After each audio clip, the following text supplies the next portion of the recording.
Pasupuleti Saraswatamma memorial trust తరఫున సేవా కార్యక్రమాలు చేస్తూ సహాయం కావాలి అన్నవారికి నేనున్నానంటూ ముందుండి సహాయాన్ని అందించే పసుపులేటి వినోద్ జన్మదిన వేడుకలు కడప నియోజకవర్గం శ్రీ విజయ సేవా సమితిలో ఉన్న అభాగ్యుల మధ్య శ్రీ విజయ సేవా సమితి చైర్మన్ శ్రీనివాస్ రెడ్డి కుటుంబ సభ్యుల మరియు అభిమానుల మధ్య ఘనంగా నిర్వహించారు. కార్యక్రమంలో పాల్గొన్న ప్రతి ఒక్కరూ వినోద్ చేత కేక్ కట్ చేయించి అందరి ఆశీస్సులతో కలకాలం ఆ దేవుడి ఆశీస్సులు కూడా ఉండాలని కోరుకుంటూ శుభాకాంక్షలు తెలియజేశారు. శ్రీనివాసులరెడ్డి మాట్లాడుతూ రాజంపేట నియోజకవర్గంలో ఎందరో అభాగ్యుల ఆకలి తెచ్చిన మంచి మనిషి, మనసున్న మనిషి మాజీ మంత్రి బ్రహ్మయ్య తనయుడు పసుపులేటి వినోద్ పవన్ కుమార్ ఆపదలో ఉన్నవారికి సహాయం చేయటంలో తనకంటూ ఒక గుర్తింపు తెచ్చుకుని సేవా కార్యక్రమాల్లో ముందుకు సాగుతున్న పసుపులేటి సరస్వతమ్మ మెమోరియల్ ట్రస్ట్ తరఫున ఇంకా ఎన్నో సహాయ సహకారాలు ప్రజలకు అందించాలని వినోద్ పవన్ కుమార్ ను ఆ దేవుడు ఎల్లవేళలా ఆయురారోగ్యాలతో దీవించాలని ఆయన కోరుకున్నారు.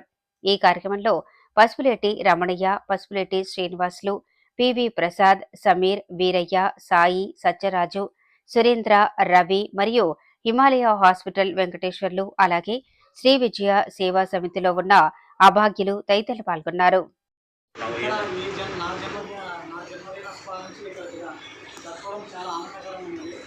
మామూలుగా ఇక ఏసీలన్న కానీ రమ్యన్న కానీ ప్రసాద్ కానీ చెప్పిన ఆల్రెడీ వచ్చేసారు. ఇంకా కొన్ని అనివార్య కారణంగా రాలిపోయారు. ఈ జన్మదిన వేడుకలు మీ మధ్యలో జరుపుకోవడం నాకు ఆ దేవుడు ఇచ్చిన ఒక వరం లాంటిది.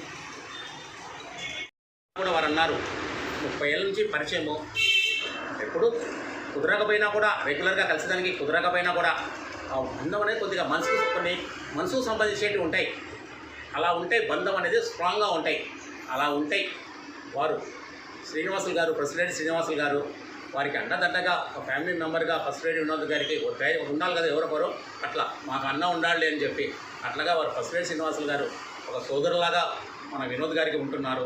వారు కూడా అబ్బాయి గురించి పుట్టిన సందర్భంగా వారు కూడా కొద్దిగా 2 మాటలు మాట్లాడతారు. మనమంతా విందాం. నమస్కారం. మనమందరం కూడా మన శక్తి మేరకు మన ఇళ్లలో మన పిల్లల బర్త్డే జరుగుతున్నాం. నేను కూడా నాకు అయితే వినోద్ విషయంలో నాకు ఒక మా పిల్లకాయ అయిన మనసులో మాకంటే ఇంకా గొప్ప మనసు గొప్పవాడు అని మా భావం.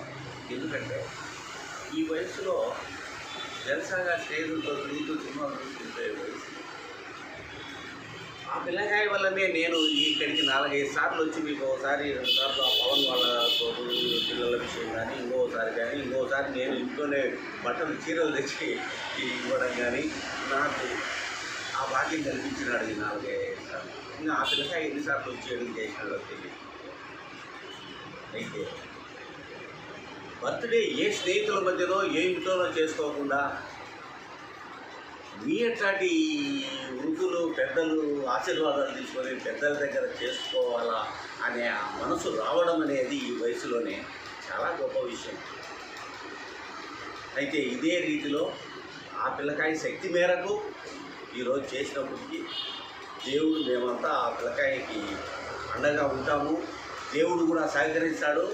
ఆ పిల్లకాయకి కొంత అభివృద్ధి జరిగే కొద్దీ ఆ పిల్లకాయ కొన్ని సేవా కార్యక్రమాలు దేవుడికి ఇవ్వాలని దేవుడు ఆ పిల్లకాయ ఇటువంటి సేవా కార్యక్రమాలు ఇంకా కంటిన్యూ చేయాలని, ఇంకా కొంచెం పెద్దవిగా ఇచ్చేయాలని ఎప్పుడు ఆ పిల్లోనికి ఎవరిదో ఒకరిది పవన్ కూతురు ఇంకొకటో నేను ఏది లేకపోతే నా సొంతమో ఏదో ఒకటి తీసుకొచ్చి మీ దగ్గర చెయ్యాలా, మీ ఆశీర్వాదం పొందాలా అనే ఒక నిద్రలో కూడా ఆతృత ఉండే పిల్లకాయని మనం అందరం కూడా ఆశీర్వదించాలని మనం కోరుకుంటూ